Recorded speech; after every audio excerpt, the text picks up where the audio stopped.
வணக்கம். நந்தி டிவி செய்திகளுக்காக ரவிச்சந்திரன். ராணிப்பேட்டை மாவட்டம் ஆற்காடு பேருந்து நிலையத்தில் பௌர்ணமி முன்னிட்டு ஸ்ரீ ஜோதிலிங்கேஸ்வரர் சிவனடியார் சேவா பப்ளிக் சேரிட்டபிள் ட்ரஸ்ட் சார்பாக 10ஆம் மாத அன்னதான விழா சிறப்பாக நடைபெற்றது. இந்த நிகழ்ச்சிக்கு நிறுவனத் தலைவர் ஜெய்மாருதி சரவணன் தலைமை தாங்கினார். செயலாளர் ரவிச்சந்திரன் முன்னிலை வகித்தார்.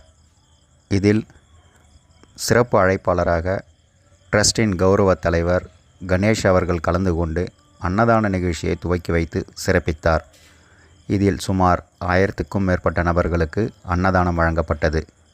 முன்னதாக பூக்களால் அலங்கரிக்கப்பட்ட சிவபெருமானுக்கு சிறப்பு பூஜைகள் செய்து அன்னதான நிகழ்ச்சி துவங்கப்பட்டது. இதில் ட்ரஸ்ட் நிர்வாகிகள், பொதுமக்கள் என திரளானோர் கலந்து கொண்டனர். இறுதியில் பொருளாளர் ராஜி அனைவருக்கும் நன்றி தெரிவித்தார். வணக்கம்.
Shiva.